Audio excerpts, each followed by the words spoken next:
हरि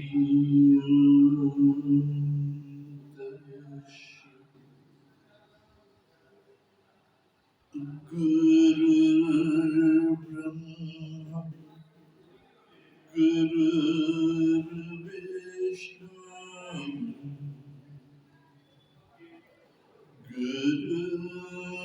गुरुदेव महेश्वर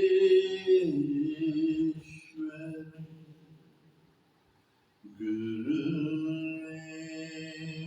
साक्षात् परब्रह्म तस्मै श्री गुरुवे नमः। सर्ववेदान्त सिद्धान्त गोचरं तं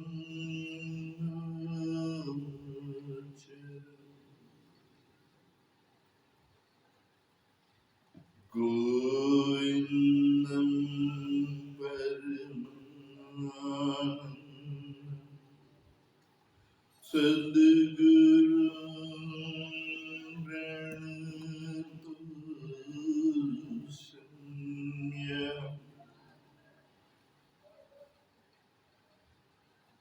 वसुदेवसुतं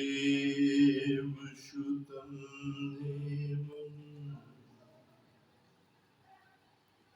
कंसचारूरमर्दनं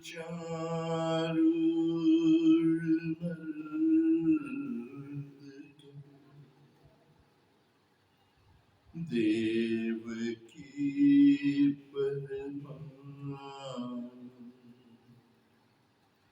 कृष्णं वन्दे जगद्गुरुं। प्रेम से बोलिए श्री सद्गुरुदेव महाराज की। नारायण।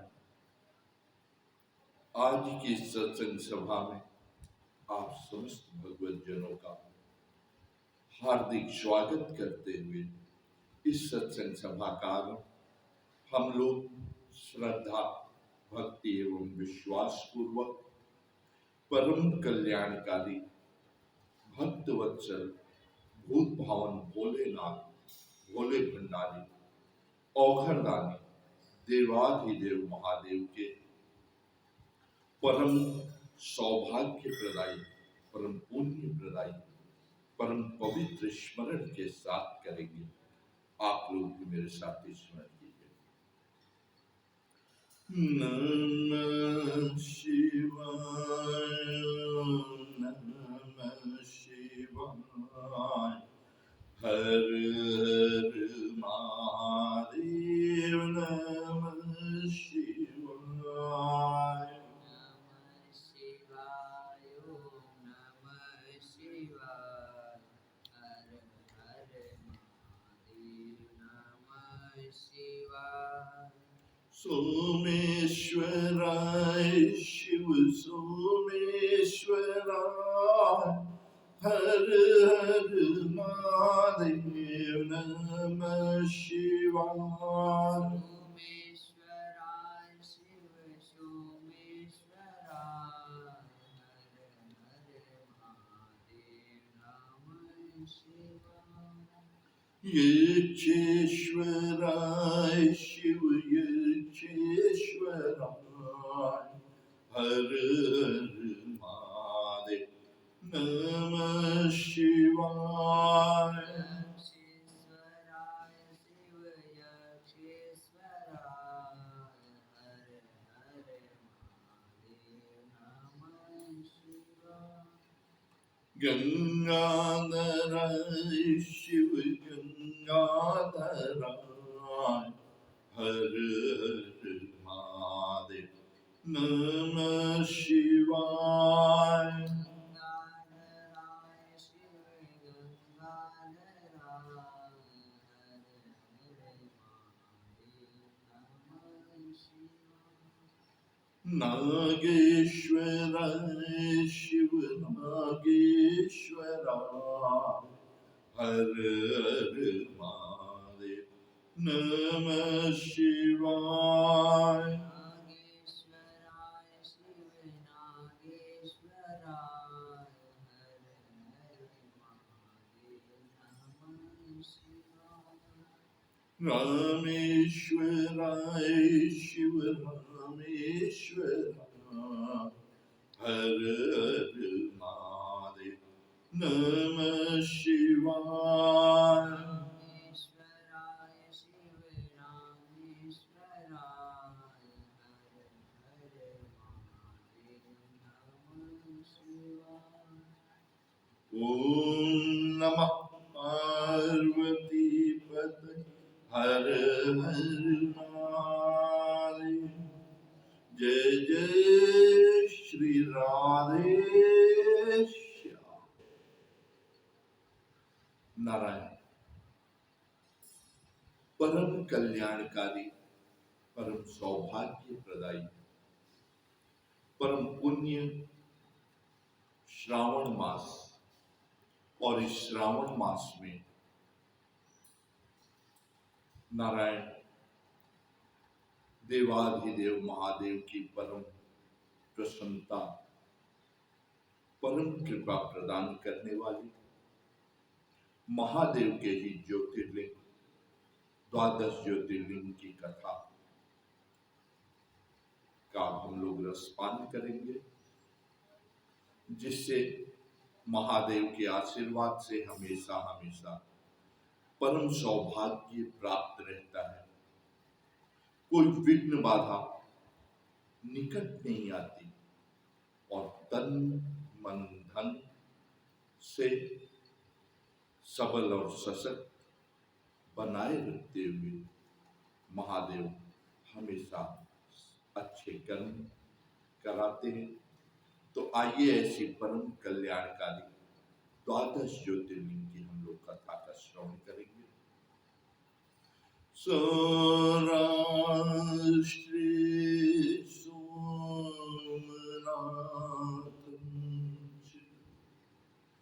श्रीशैले मल्लिकार्जुन उज्जैन्यं महाकालम् ओंकारेश्वर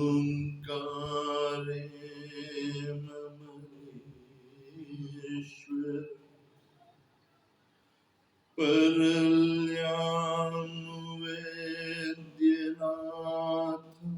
च डाकिन्यां भीमशङ्कर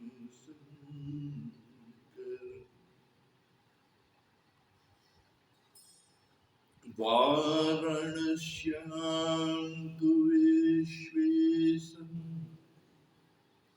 त्र्यम्बकं गौतमीतटे हिमालये तु केदारं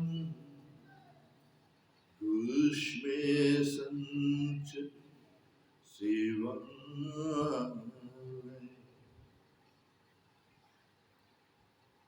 एतानि ज्योतिर्लिङ्गानि सायं प्रातः पठेन् नरः सप्तजन्म कृतं पापं स्मरणेन विनश्यति।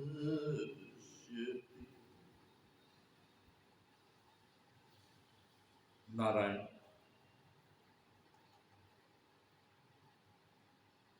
देवाधिदेव महादेव की पहली प्रथम ज्योतिर्लिंग जो है वो प्रभास क्षेत्र में सोमनाथ के नाम से, क्योंकि एक बार सृष्टि के आदि में इस धरती के प्रजापति थे दक्ष। तो जैसा उनका नाम था नारायण, वैसा गुण दक्ष प्रजापति होने की वजह से सामर्थ्य प्राप्त हो गया उन्हें, और सामर्थ्य प्राप्त होने से वो अपने को बहुत दक्ष समझते थे कि दुनिया में मैं ही एक बुद्धिमान हूं। हाँ?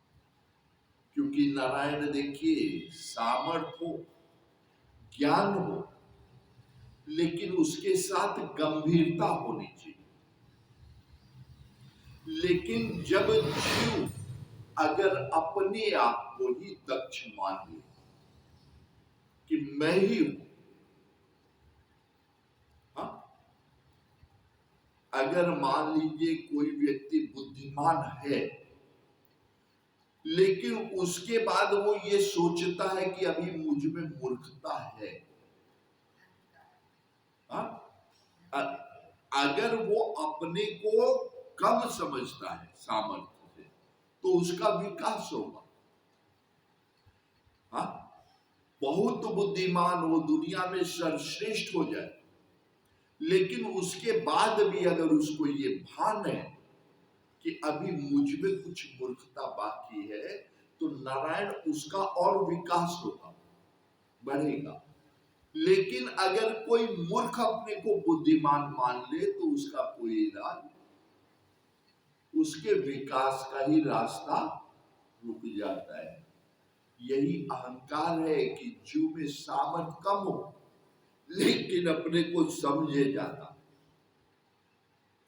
और दक्ष अपने को दक्ष समझने लगे कि मैं बहुत दक्ष हूं। नारायण उनके थी 60 कन्याएं, दक्ष प्रजापति को 60 कन्याएं थी।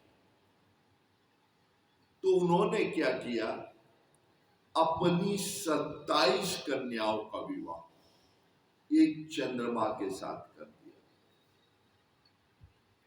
एक साथ 27 की 27 कन्याएं। चंद्रमा देखने में सुंदर थे, शीतल थे, अमृत तत्व से परिपूर्ण थे। तो उन्होंने क्या किया कि चंद्रमा को अपनी 27 कन्याएं प्रदान कर दी। 27 कन्याओं का विवाह चंद्रमा जी के साथ हो गया। अब नारायण चंद्रमा जी आए। आज आपकी जो ज्योतिष नक्षत्र गणों पे चलती है, अश्विनी, भरणी, कृतिका, रोहिणी, मृगशिरा, पुनर्वसु, पुष्य आदि, ये सब जो है, ये जो नक्षत्र है, ये दक्ष प्रजापति की कन्याएं थी। हाँ? नारायण अब चंद्रमा जी लेके आए पत्नियों को, सब आनंद पूर्वक रहने लगे। लेकिन हुआ क्या, 27 पत्नी एक साथ।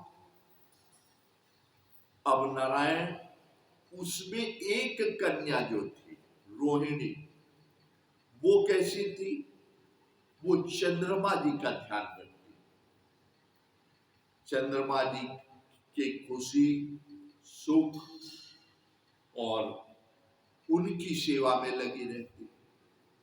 और बाकी जो कन्याएं थी, जय पिता दक्ष, तो बेटियां भी वैसी हो गई। उन्हें चंद्रमा से कोई लेना देना नहीं, अपने घमंड में रहना। सब यही सोचती, मैं बहुत सुंदर हूं, मैं ऐसी हूं। दिन भर अपने में ही सब लगी रहती। और रोहिणी जो थी, एकमात्र उनकी वही पत्नी, चंद्रमा जी की सेवा। भाई समय से भोजन पानी, हाँ, तो जो जरूरत होती, जो सेवा होती, वो रोहिणी ही खाली करती। बाकी सारी की सारी उनकी पत्नियां अपने अपने अहंकार कि हम दक्ष कुमारी हैं, मेरे पिता दक्ष हैं, प्रजापति हैं, मुझे किसकी परवाह। लेकिन नारायण देखिए, जीवन अपना अपने कर्म से चलता है, किसी दूसरे से नहीं। जैसे आपको अगर भूख लगे और कोई दूसरा भोजन कर ले, माता पिता भाई बहन, आपका पेट भरेगा? हाँ, भूख आपको लगी और परिवार का कोई दूसरा व्यक्ति भोजन कर ले, आपका पेट भरेगा? नारायण, आपको भूख लगी है, जब तक आप भोजन नहीं करेंगे तब तक आपका पेट नहीं भरना। लेकिन अहंकार जब जीव के अंदर मूढ़ता आ जाती है, तो वो सोचता है कि मेरे पिता ऐसे हैं, मेरी माँ है, मेरा परिवार है, ये ऐसा है, मेरे परिचय में इतने हैं। नारायण, सबको अपने ही अपने कर्म काम आते हैं। हाँ? इसलिए कहा गया है कि व्यर्थ का किसी चीज पे अहंकार मत करो। परमात्मा ने सामर्थ्य दिया है, सबल बनाया है, तो ये परमात्मा को धन्यवाद दो कि उसकी कृपा है कि उसने इतना सबल बनाया और बनाए। कुछ अच्छे कर्म हम कर ले। लेकिन मूढ़ व्यक्ति अहंकार में चूर हो जाता है। क्षुद्र नदी भरी चले तोराई, ज्यो थोरे धन खली तराई। तो बाकी बहनें, जबकि उन्हीं की सगी बहन रोहिणी भी है, लेकिन वो अपने पति के सुख का ध्यान रखती, उनकी सेवा में रहती, और बाकी बहनें सोचती हमें किसी की परवाह करने की क्या जरूरत। हमारे पिता तो दक्ष प्रजापति है, हम दक्ष कुमारी हैं, हम क्यों परवाह करें। परिणाम ये हुआ कि नारायण, जो पत्नी चंद्रमा जी की सेवा में रहती, चंद्रमा जी की जो सेवा में रहती थी, चंद्रमा का प्रेम भी धीरे धीरे उसी से हो गया। चंद्रमा भी बाकी की तरफ ध्यान नहीं देती। भाई तुम लोग अपने में मस्त तो रहो, तो हमें भी क्या करना। अब नारायण, जब चंद्रमा का प्रेम रोहिणी के प्रति बढ़ गया, तो उन बाकी जो पत्नियां थी, उन्हें ये होने लगा कि चंद्रमा हम लोगों को महत्व नहीं देता। अब आप सोचिए, महत्व कोई देता नहीं, लेने वाला चाहिए, योग्यता आप पे हो। हाँ, आप अपने को उस योग्य बनाइए, अपने आप महत्व बढ़ता है सब। लेकिन हुआ क्या कि वो अपने घमंड में है चूर। और नारायण, जब वो बाकी पत्नियां अपने घमंड में चूर रहने लगी, तो चंद्रमा भी धीरे धीरे उन लोगों से क्या हुए, उदासीन हो गए। अब चंद्रमा जी उन लोगों से उदासीन हो गए, रोहिणी को महत्व देने लगे, तो बाकी पत्नियों को जलन होने लगी कि चंद्रमा खाली रोहिणी को मानता है, हम लोगों को नहीं। नारायण, उन लोगों ने जाकर के अपने पिताजी से शिकायत कर दी कि पिताजी, आपने सबका विवाह चंद्रमा से कर दिया और चंद्रमा खाली रोहिणी को ही मानता है और किसी को नहीं मानता। अब नारायण, पिता भी दक्ष थे, उन्होंने क्या किया, तुरंत चंद्रमा जी को संदेश देकर के बुलाई। क्योंकि देखिए, अगर बुद्धिमान हो, बुद्धिमान व्यक्ति को किसी की भी बात सुनकर के तुरंत उस पर प्रतिक्रिया अगर अति आवश्यक न हो तो तुरंत उस पर प्रतिक्रिया नहीं देनी चाहिए। क्यों? देखिए नारायण, ये जो संसार है ये माया का है। हाँ? इसमें आने के बाद हर जीव की अपनी प्रवृत्ति है। ये जरूरी नहीं है कि एक ही चीज हर आदमी एक जैसा देखे, या एक ही चीज हर आदमी के लिए लाभदायक हो। परिवार भी कब चलता है? कहीं पे कोई काम किसी को करना पड़ता है, कहीं किसी को चुप रहना पड़ता है, तब। लेकिन अगर सब के सब तुरंत वाले हो जाए तो परिवार भी नहीं चलता। पिता से जब उन्होंने शिकायत की तो पहले सामने वाला जो बोल रहा है उसको तो देखो, सही बोल रहा है कि गलत। लेकिन नारायण पिता ने बिना सोचे चंद्रमा जी को बुलाया, उनसे कहा, देख, मैंने अपनी 27 कन्याओं का विवाह तुमसे कर दिया, तुम सबके पति हो और सबको बराबर मानो। नारायण, ये संभव ही नहीं। अगर एक माता पिता के 2 भी पुत्र हो, तो जो माता पिता का आज्ञाकारी होगा, सेवक होगा, उसको वो भी मानते हैं। तो अब आप सोचिए 27 पति को एक जैसा कैसे कोई माने?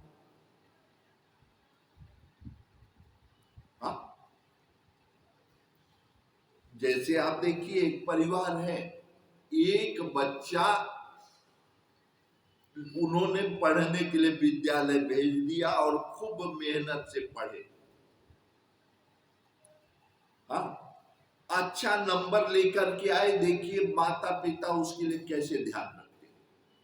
उन्हें ये होगा, मेरा बच्चा कम से कम मेहनत तो कर रहा है, वो अपनी पढ़ाई में ही दिन रात लगा रहे हैं। लेकिन अगर अच्छा नंबर ला रहा है तो उनको ये होता है कि इसको कोई कमी ना हो, वो उसका भी ध्यान रखने लगे। लेकिन नारायण, कोई बच्चा अगर आवारा घूमे तो माता पिता वही है, उसको डांटना फटकारना शुरू करते। तो दक्ष प्रजापति ने ये नहीं सोचा कि ये 27 की 27 कन्याएं तो मेरी हैं, तो चंद्रमा आखिर रोहिणी को ही क्यों मानता है?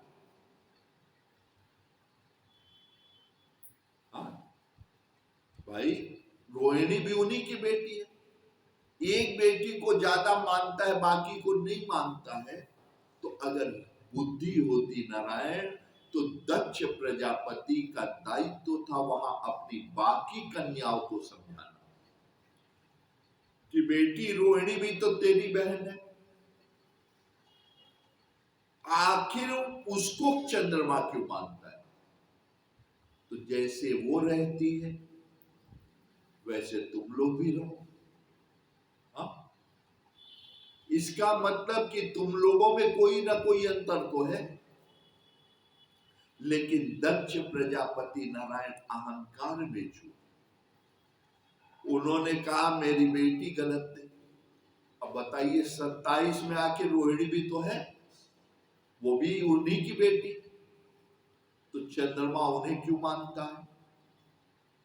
लेकिन अपनी बेटियों को समझाने की जगह उनके सामने क्या किया, चंद्रमा को उन्होंने डांट दिया कि देखो अब मेरे पास शिकायत नहीं आनी चाहिए।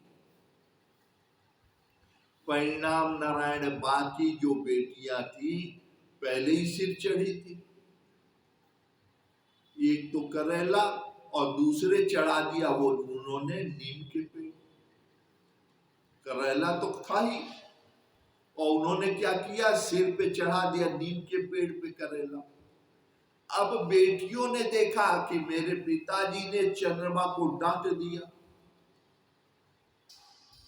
अब वो सब और ज्यादा चढ़ गए, घमंड आ गया कि अरे अब चंद्रमा मेरा क्या करेगा।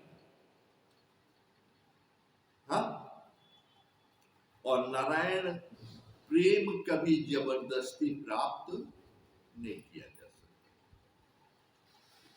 प्रेम ऐसी चीज है जो करने वाले को ही मिलता है। हाँ? नारायण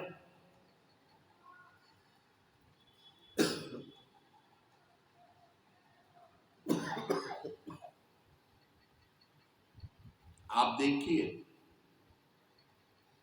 प्रेम होता कैसा है। एक अगर आप मां को देखिए, बच्चा जब से जन्म लेता है वो अपने कलेजे के समान उसको संभालती है। हाँ? बड़ा हो जाता है, प्रेम मां का वही बना है, लेकिन बच्चे के पढ़ाई लिखाई में आप देखिए बालक सो के उठे, हाँ?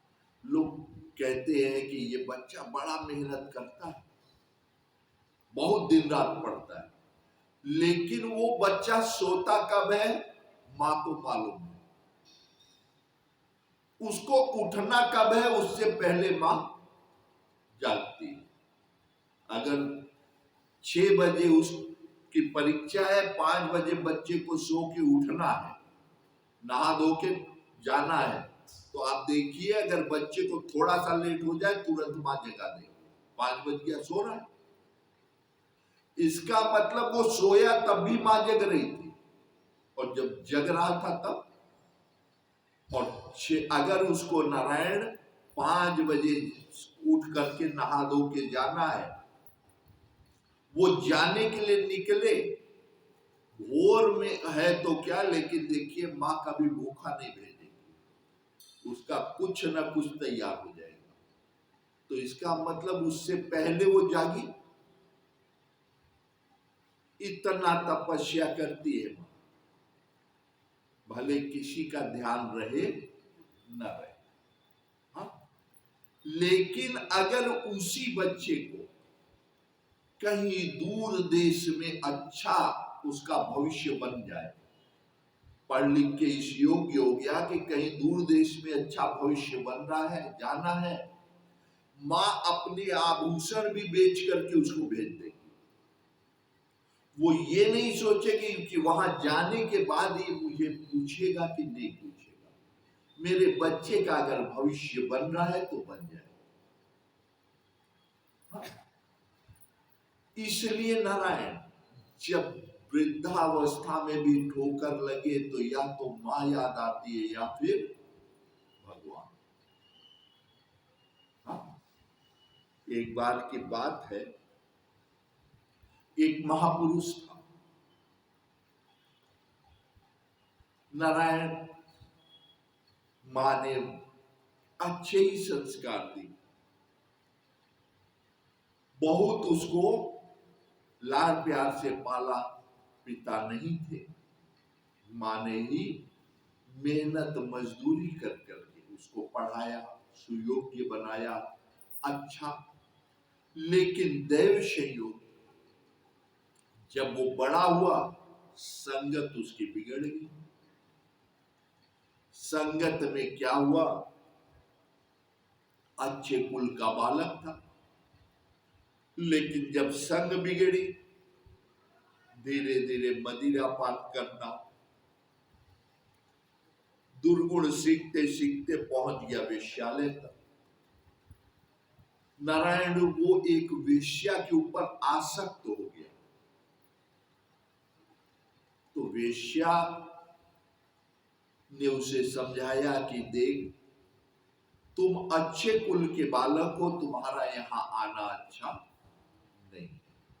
तो उसने कहा तब तुम मुझसे विवाह कर लो।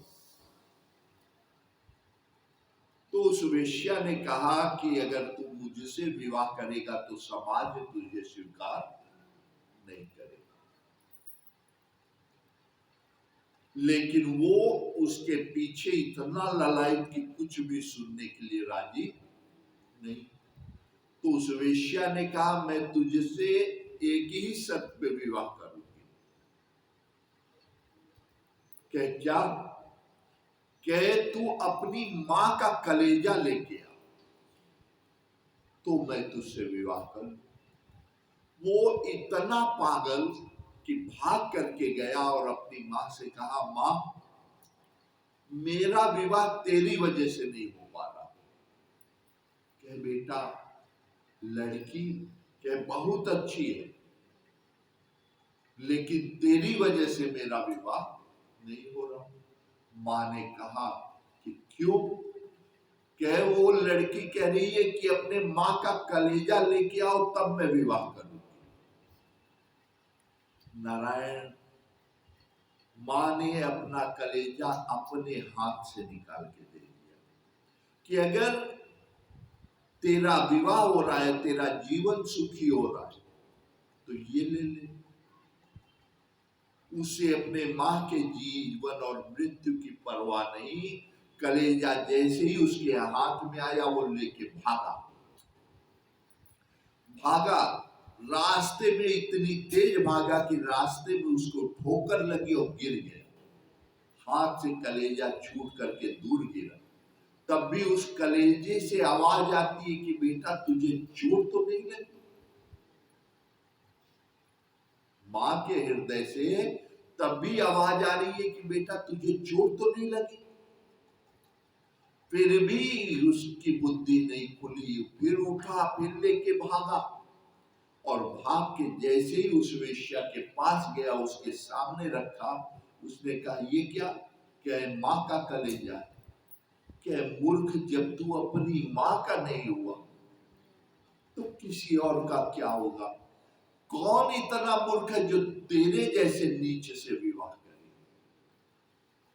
तो यही है नारायण। प्रेम कौन किससे करता है, आप उसको अवसर दीजिए, उसके व्यवहार को देख करके अपने आप समझ में आ जाएगा। ये कहने की बात नहीं है। तो चंद्रमा जी की 27 जो पत्नियां थी, अब पता लगा कि जब पिता ने चंद्रमा जी को डांटा तो उनका अहंकार और चढ़ गया। अब नारायण अहंकार में चूर। तो जब बाकी पत्नी अहंकार में चूर हो गई, लेकिन रोहिणी जी कैसी थी? वो गंभीर थी, उनकी बुद्धि सद्बुद्धि थी। तो रोहिणी जी फिर अपने पति परमेश्वर है मान करके उनकी सेवा में रोहिणी जी लग गई। और जब रोहिणी जी चंद्रमा की सेवा में लगी तो धीरे धीरे चंद्रमा भी फिर वही, क्योंकि ये स्वाभाविक है नारायण। प्रेम जो है ये दिखावे की चीज नहीं। जो जिसके लिए करता है, जिसका जिसके लिए जैसा व्यवहार है। आप देखिए छोटा बच्चा है, हाँ, अगर दैव संयोग से परिवार में दादा दादी हो और उनके पास रहने लगे, हमेशा वो दादा दादी उसका ध्यान रखे, तो वो धीरे धीरे सगी माँ अगर जा रही है कहीं तो जाए, वो आराम से दादा दादी के पास रह ले। तो अब छोटा सा बच्चा भी पहचानता है कि मुझसे कौन प्रेम करता है, तो बड़ों की तो बात ही क्या है। तो रोहिणी जी जो थी वो चंद्रमा की फिर सेवा में लग गई और चंद्रमा जी भी धीरे धीरे क्या हुआ, बाकी 27 पत्नियों को भूल गए। तुम दक्ष कुमारी हो तो अपने लिए, रोहिणी उनका पूरा ध्यान रखती, सेवा करती, वो अपना रोहिणी जी से मतलब फिर रखने लगे। अब नारायण बाकी पत्नियों ने कहा कि देखो चंद्रमा को पिताजी ने बुला करके डांटा भी, और फिर भी ये नहीं सुधर रहा है। अब नारायण, अब वो क्या सुधरे? चंद्रमा सुधरे तो क्या सुधरे?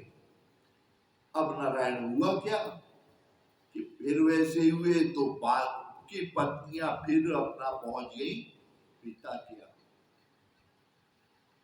कहीं पिताजी आपने चंद्रमा को डांटा था, लेकिन फिर भी वो नहीं सुधरा। क्योंकि देखिए कहावत है नारायण, नाचना ना आए तो आंगन टेढ़ा। हाँ?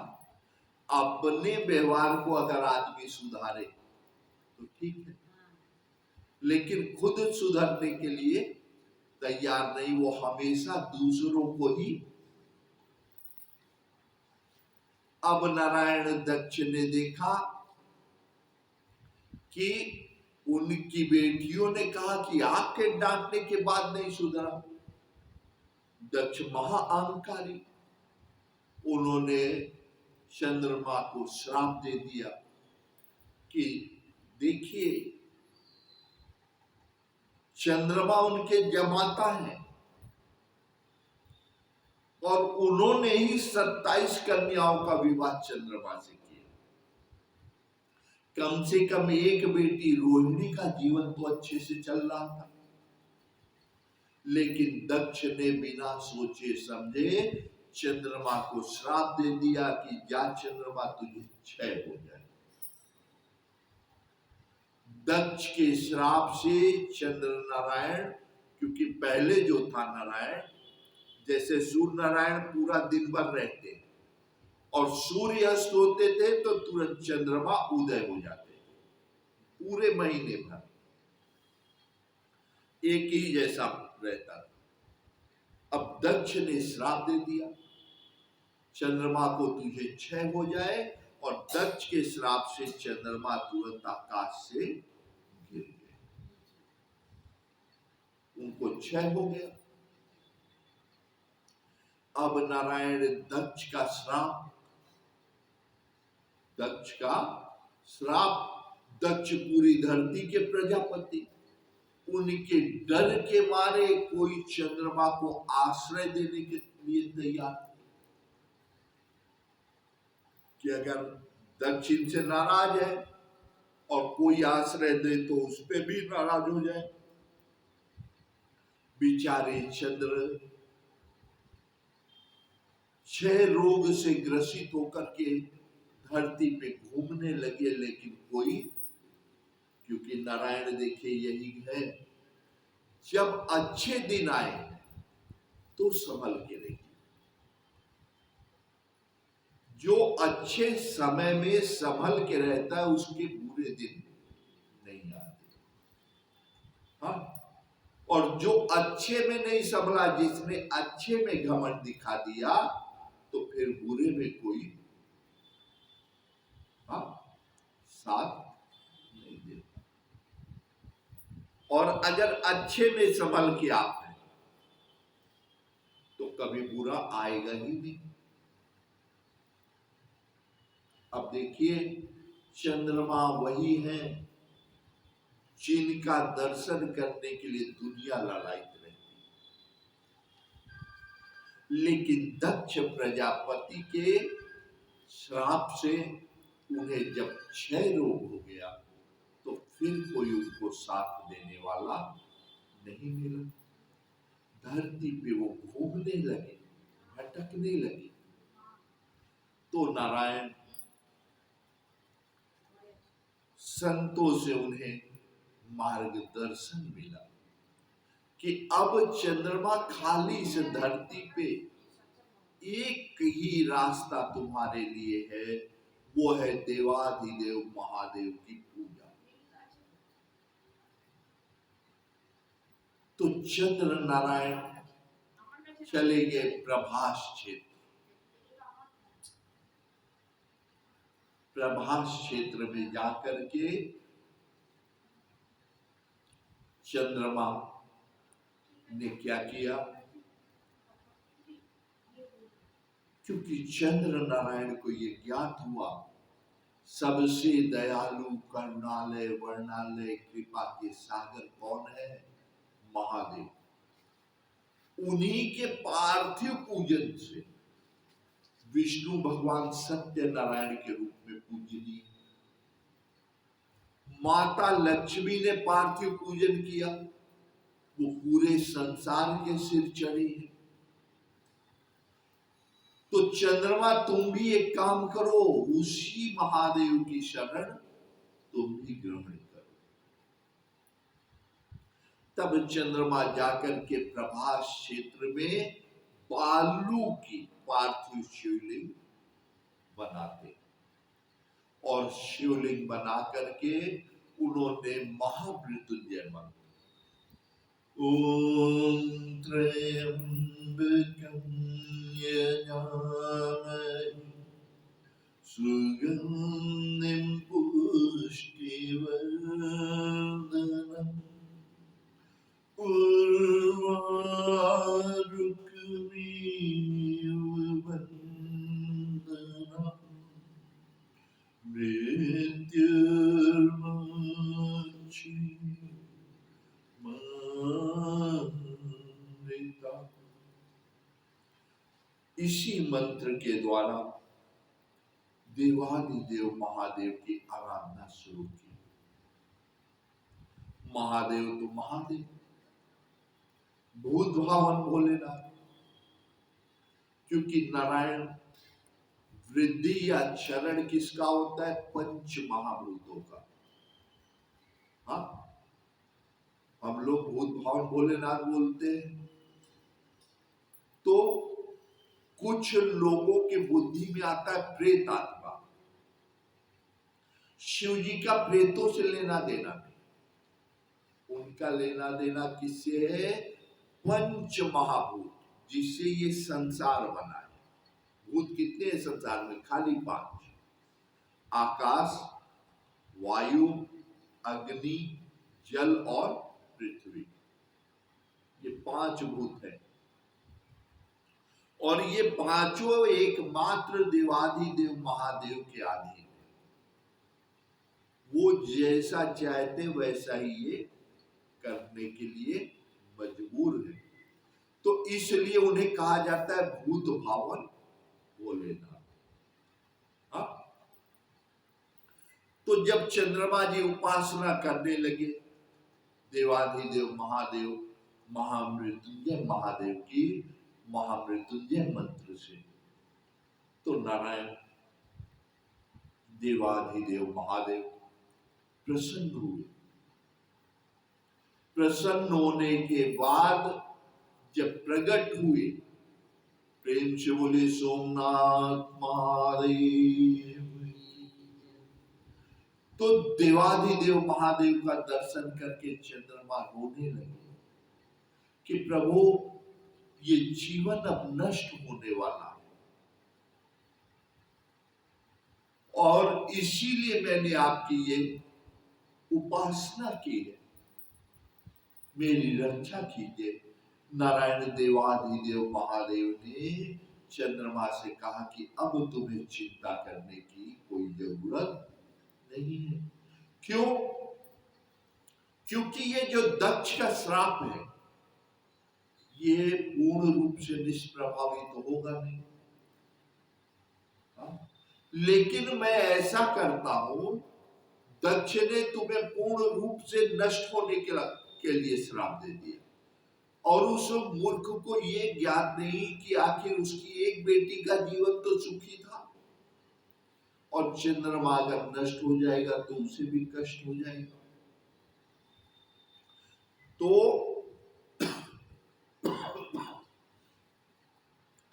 दक्ष के श्राप से तुम 15 दिन तक क्षय रोग से ग्रसित रहोगे, 1 महीने, और 15 दिन तक मेरे आशीर्वाद से तुम बढ़ो। तब से नारायण क्या हो गया? शुक्ल पक्ष और कृष्ण पक्ष। चंद्रमा कृष्ण पक्ष में घटते हैं और शुक्ल पक्ष में बढ़ते हैं। और चंद्रमा का मान रखने के लिए, क्योंकि चंद्रमा को सबने दक्ष के भय से त्याग दिया था। भाई अब प्रजापति जिससे नाराज हो गया तो सबने त्याग दिया, तो द्विज के चांद को शिव जी ने क्या किया, अपने मुकुट पे सजा के जगह दी, जिससे कि चंद्रमा का भय खत्म हो गया और चंद्रमा फिर आकाश मंडल में स्थापित हो गया। नारायण शिव जी ने चंद्रमा को पुनर्जीवन दिया। महामृत्युंजय मंत्र के जप का वो प्रभाव कि दक्ष जैसे प्रजापति के डर के मारे दुनिया चंद्रमा का तिरस्कार कर दी थी, और आज फिर से चंद्र पूजनीय हो गए, वंदनीय हो गए। तो देवादिदेव महादेव ने कहा कि चंद्र अब तुम्हें चिंता करने की जरूरत नहीं। तो चंद्र नारायण ने कहा कि प्रभु आपका अनुग्रह कम से कम, जैसे अभी पूनम का चांद होता है वैसे पूरे महीने चंद्रमा रहते थे। सूर्यास्त हुआ, चंद्रोदय हो गया, पूरा महीना ऐसे ही चलता था। लेकिन उन्हीं के ससुर दक्ष प्रजापति के श्राप से चंद्रमा को क्षय हो गया, और तब जाकर के चंद्रमा जी ने प्रभास क्षेत्र में बालू का पार्थिव लिंग बना करके पूजन किया, और पूजन का प्रभाव कि चंद्र नारायण 15 दिन क्षय रूप ग्रसित होते और 15 दिन फिर शिव जी के महामृत्युंजय महादेव के आशीर्वाद से बढ़ते रहे। तो शिव जी से चंद्र नारायण ने वहीं पे प्रार्थना की कि हे प्रभु, जैसे आपने मेरे कष्ट, मेरे संकट को प्रसन्न होकर के दूर कर दिया, मेरा रोग नष्ट हो गया, तन से मन से मैं सुखी हुआ, तो जो भी आपका स्मरण करे, आपका भजन करे, दर्शन करे, उस पे आप प्रसन्न होकर के उसके समस्त कष्ट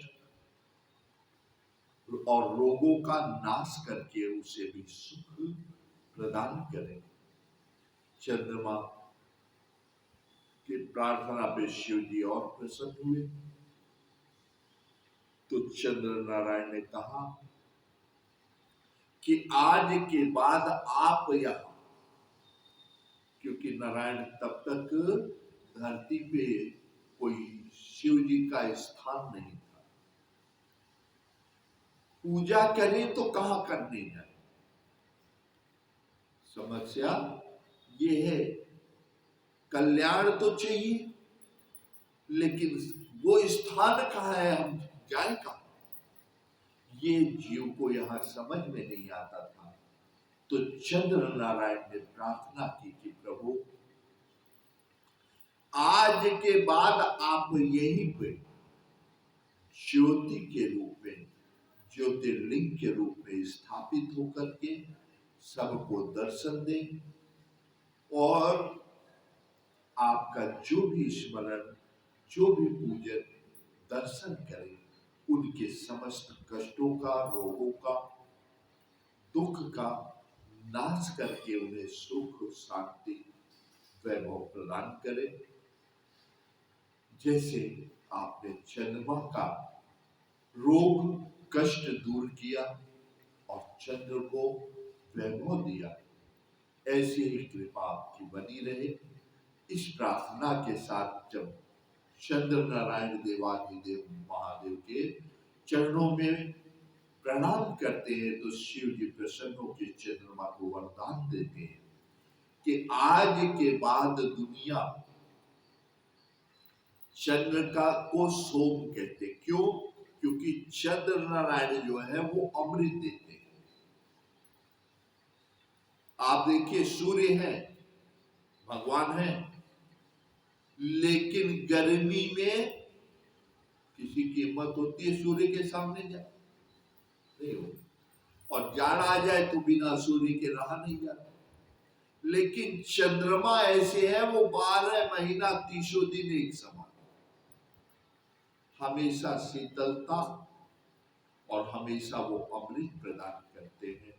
तो शिव जी ने कहा इसलिए चंद्र, तुम्हारा नाम सोम और मैं सोमेश्वर महादेव के रूप में तुम्हारे नाम से यहाँ स्थापित रहूंगा, और जो भी मेरा दर्शन करेंगे, पूजन करेंगे, स्मरण करेंगे, मैं उनके समस्त कष्टों का, रोगों का नाश करके उन्हें सुख शांति प्रदान करूंगा। प्रेम से बोलिए सोमनाथ महादेव की। तो इस प्रकार नारायण प्रथम ज्योतिर्लिंग सोमनाथ का प्रादुर्भाव हुआ। तो महादेव के, सोमनाथ महादेव के स्वरूप में उनका आशीर्वाद, उनकी कृपा हमेशा हम लोगों पे बनी रहे और हमारा कल्याण करे। तो अब इस प्रार्थना के साथ समय अपनी मर्यादा पे पहुंच रहे हैं। तो आइए हम लोग परम कल्याणकारी, परम सौभाग्य प्रदायी, भक्तों के लिए परम कल्याणकारी सत्कर्मा बिनु हरि समर्पित श्री हरि का श्रीमन नारायण स्मरण करके तब सत्संग सभा को विश्राम देंगे। आप लोग भी मेरे साथ स्मरण कीजिए। श्रीमन नारायण नारायण नारायण,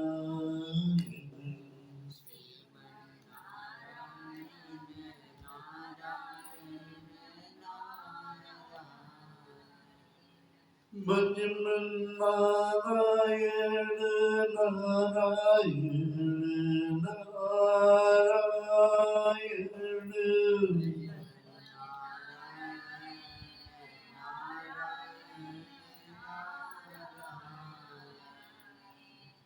श्रीमन नारायण नारायण नारायण,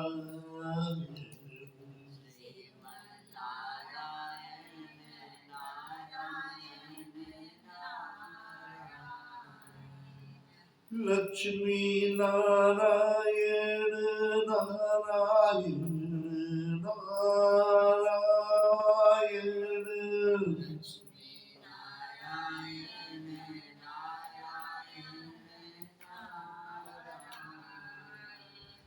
सूर्य नारायण नारायण नारायण,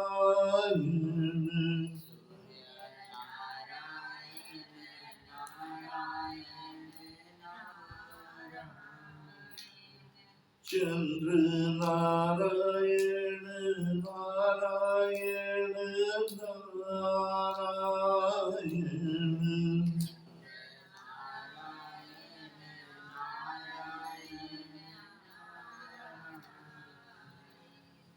ब्रह्मा नारायण नारायण नारायण,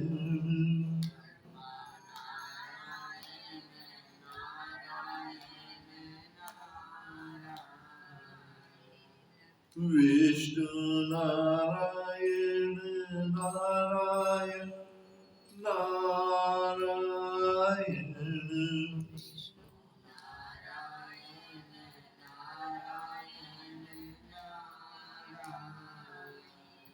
शिव नारायण नारायण नारायण,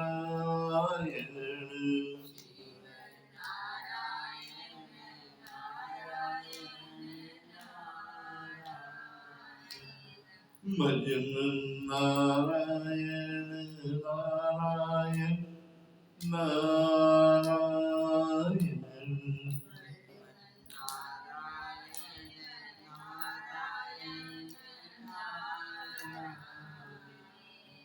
श्रीमन्नारायण नारायण नारायण